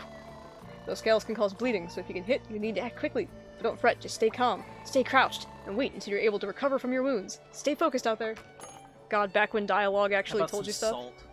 Salt. We're not Krieg here. Not what I meant. I know. I forget what the coagulant is called for like military battle packs, but essentially it's a form of salt. Is it really? Yeah. That must suck. Yeah, it does. But it helps stop the bleeding. I mean, if it works. Yeah. It's better than dying. I from what I've heard, I know it burns like salt. Yeah, I imagine so. I mean, if it's a derivative of salt of some kind. I also remember, speaking of that, like military stuff, learning that we would send M&Ms with the soldiers. M&Ms were developed for the military. Ah, right. Because they were... World War II. Yeah, it makes sense, because they were sugary and you gave a little bit of energy, I guess. Hershey? Or was Mars. it Johnson & Johnson? Mars? Might be I might have been forget who collaborative. developed it. Ooh, I don't know. Anyway, it was developed for the military because they wanted to send chocolate with the soldiers, but they didn't want it to melt in the pockets. So they developed the coating. They developed a hard sugar coating to prevent it from melting in water or heat. Which is pretty cool. Yes. And a really creative solution. And it worked.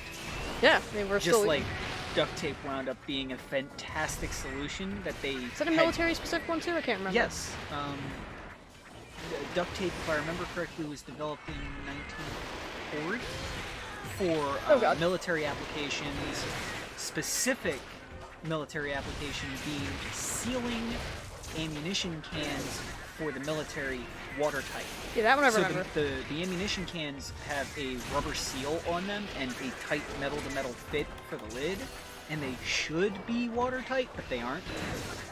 So they wanted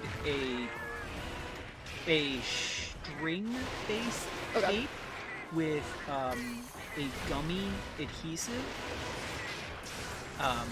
A gummy adhesive tape with a string-based substrate, I think is how it would be worded. Gotcha. In order to watertight seal the edges of the ammo can. And Johnson & Johnson Company is the company that did it. Was it Johnson & Johnson? Yes, Johnson & Johnson developed original duct tape.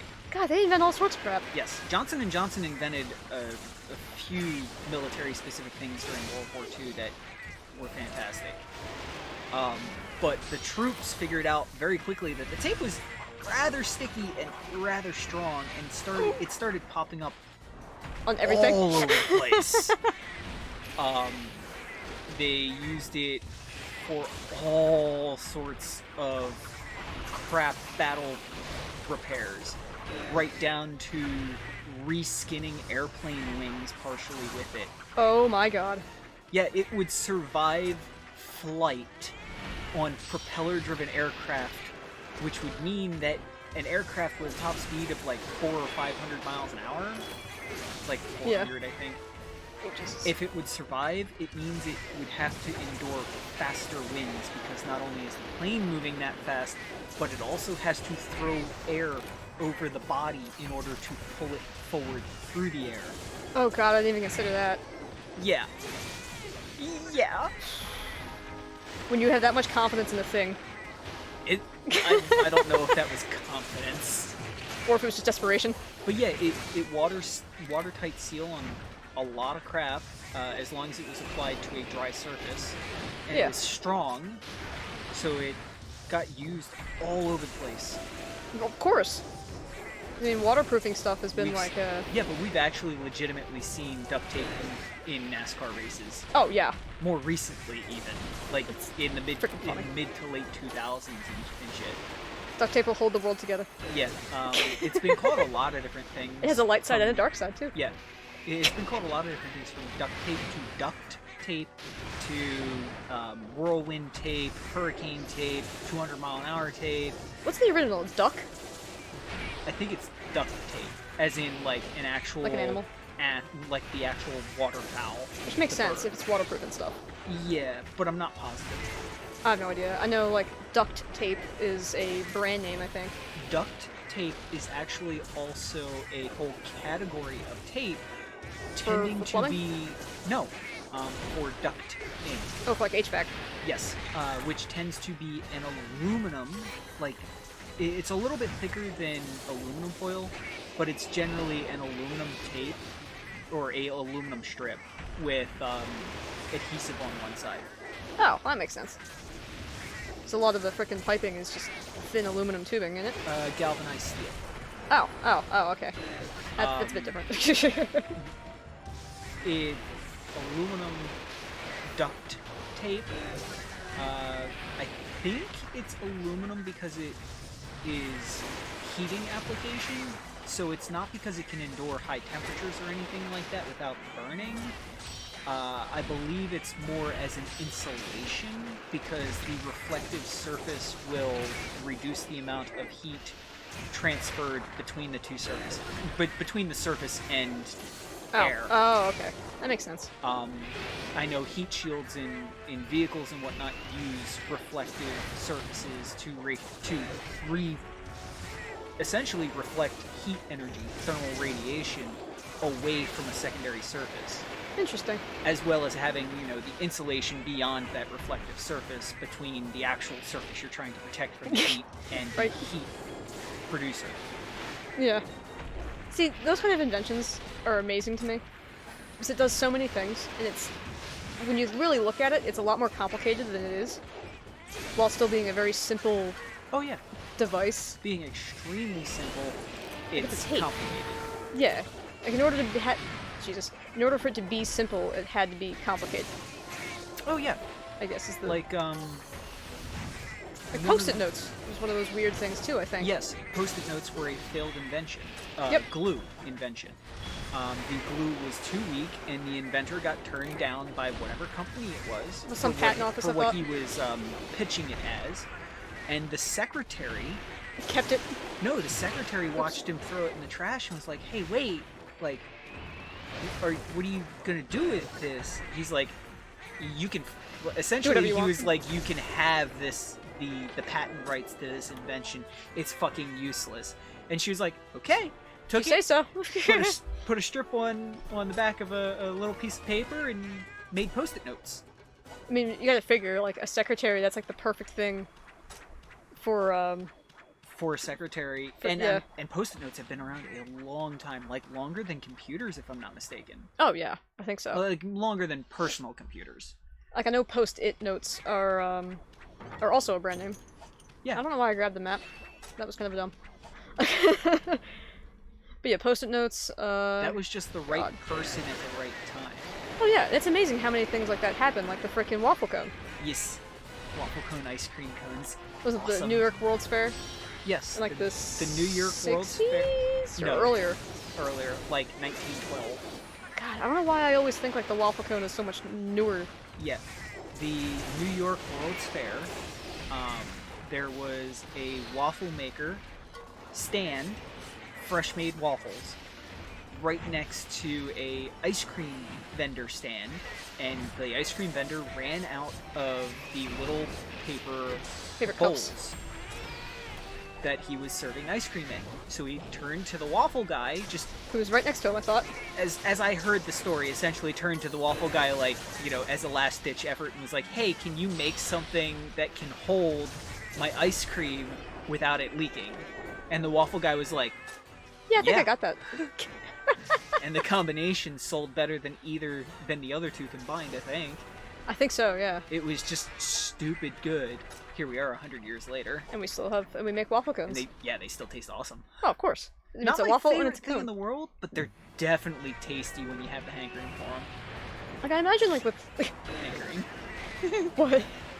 Just giggling at the fucking word. Oh, fair enough. Like the idiot I am sometimes. That's fine.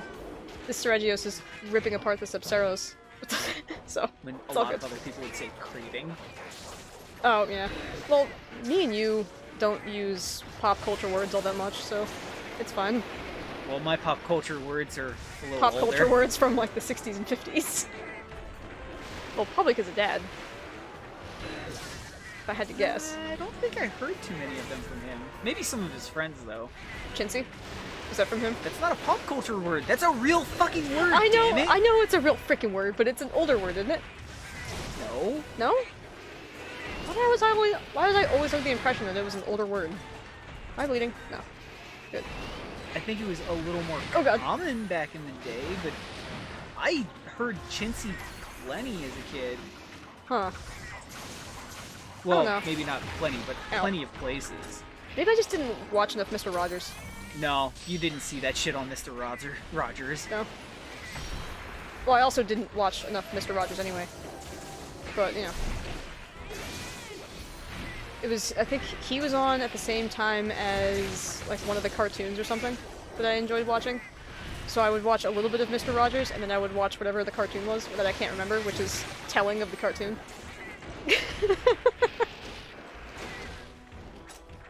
God, Mr. Rogers was an American thing, right? It wasn't. Yes. It was like PBS. Part of the so part of the Trinity of wholesomeness. yes, the Trinity of wholesomeness: Mr. Rogers, Steve Irwin, and Bob Ross. Yes. Two of which were United States Marines. Oh yeah, Mr. Rogers and Bob Ross were Yes. Marines. Bob Ross learned to paint stationed Marine. as a Marine in Alaska because he had nothing else to do. I mean, to be fair, Alaska's a great place to And Mr. Paint. Rogers always wore the sweater because he had tattoos. he had tattoo sleeves all the way down his arms. Yep. From his time as a Marine. It amuses me to no end that two of the gods of wholesomeness are Marines.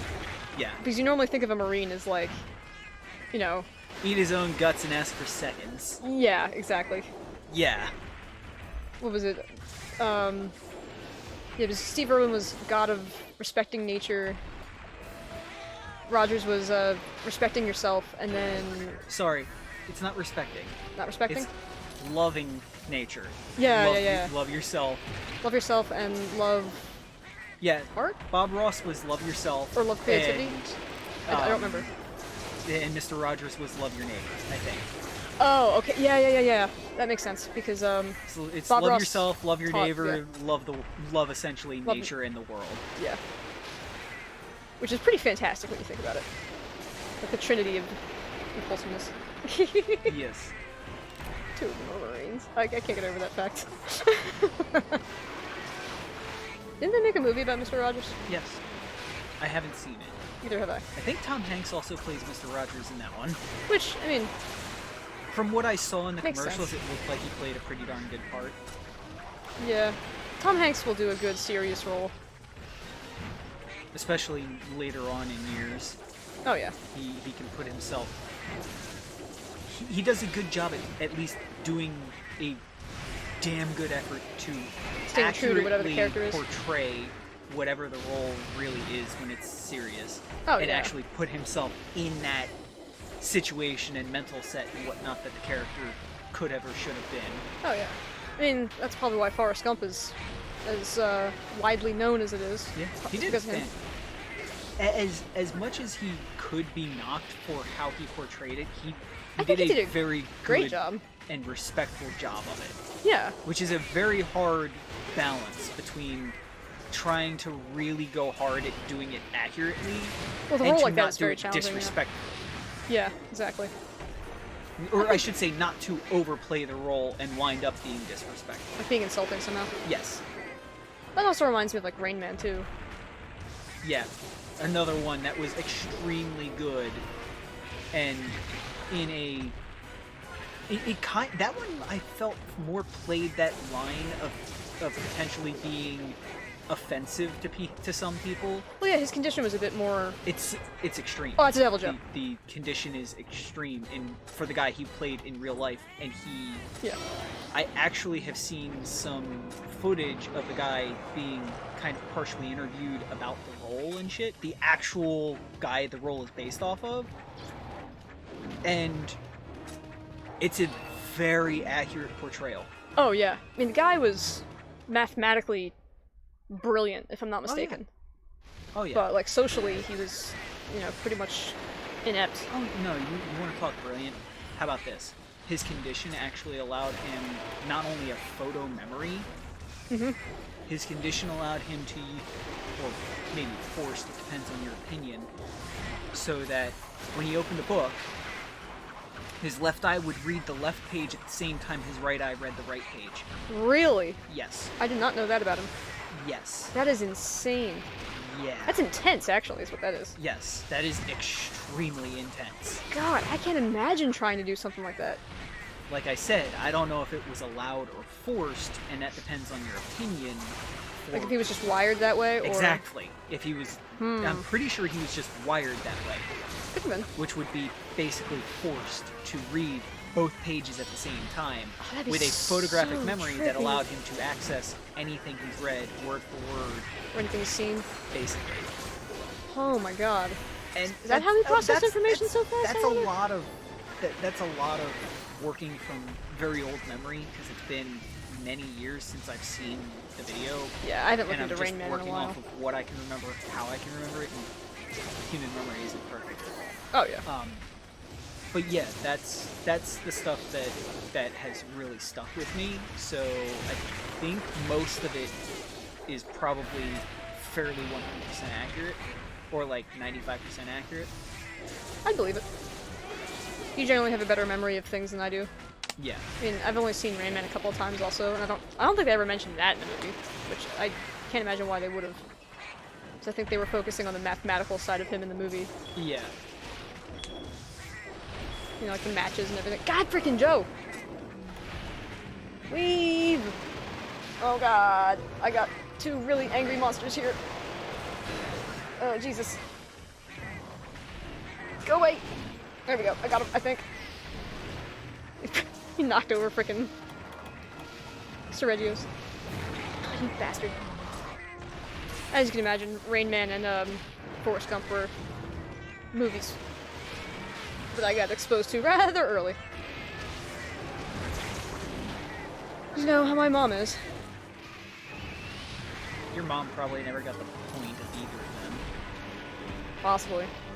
Also, I just realized I dunked Joe, who is slightly resistant to poop bombs, whereas Seregios is very susceptible to them.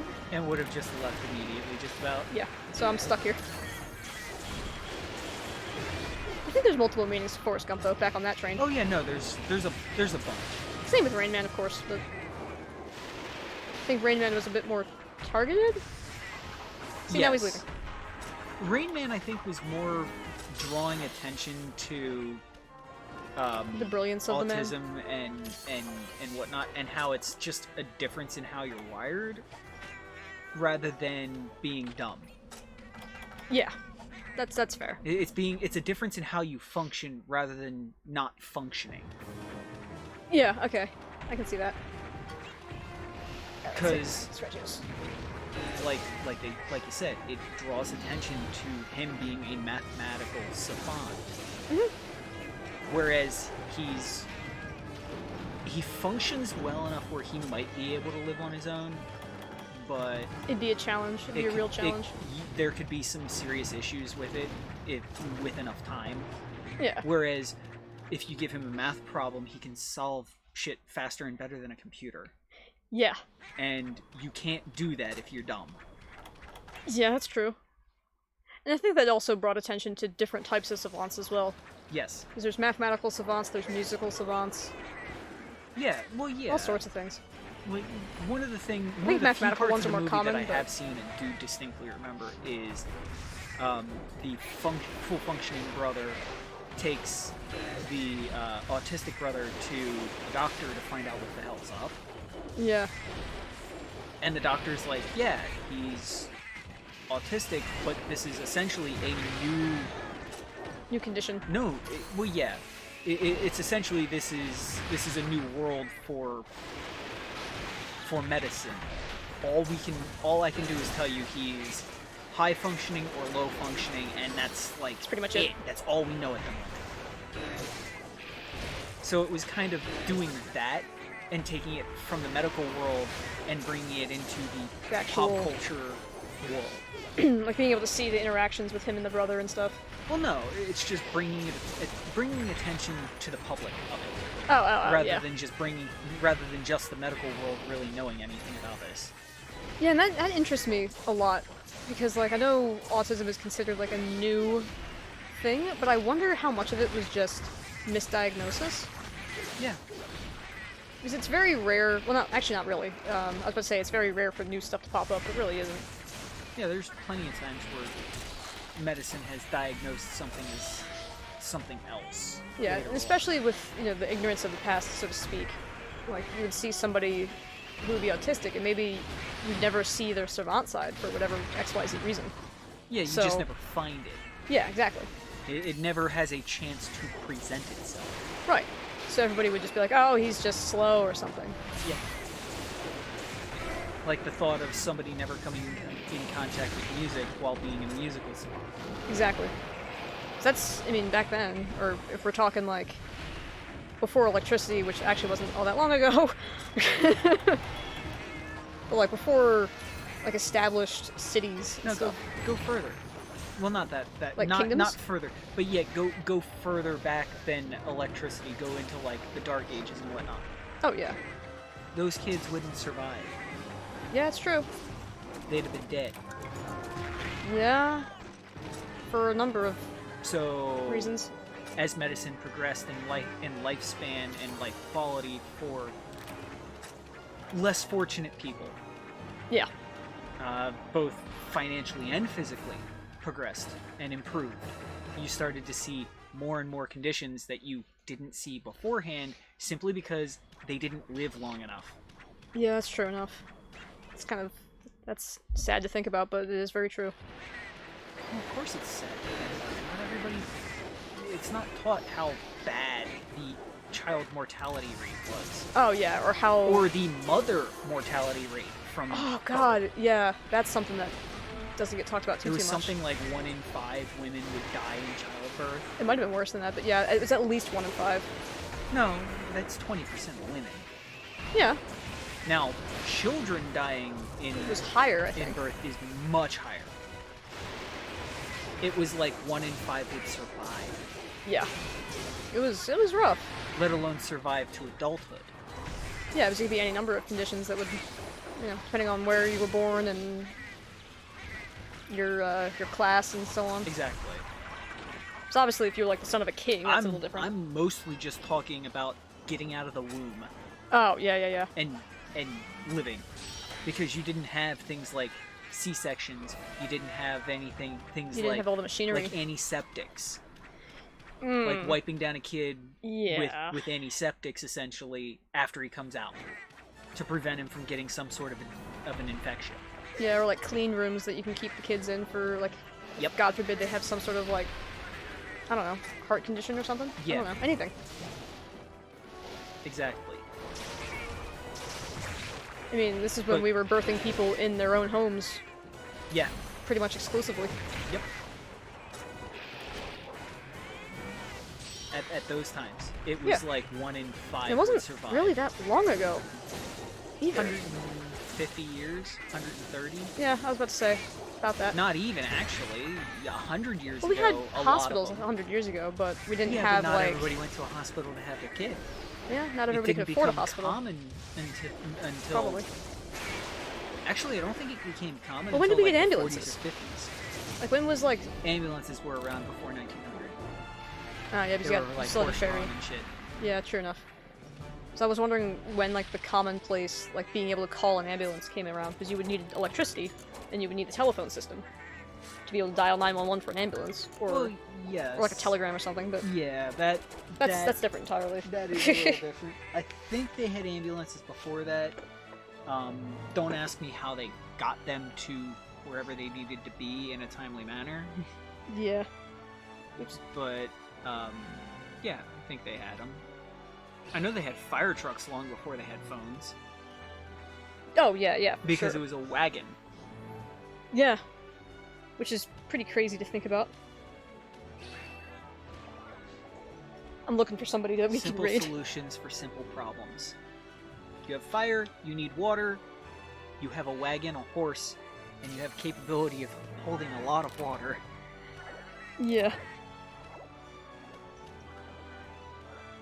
Let's see here.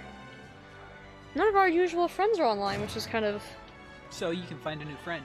Exactly. Let's see. We have a couple of people. What was the guy who just took the break? Stack 440.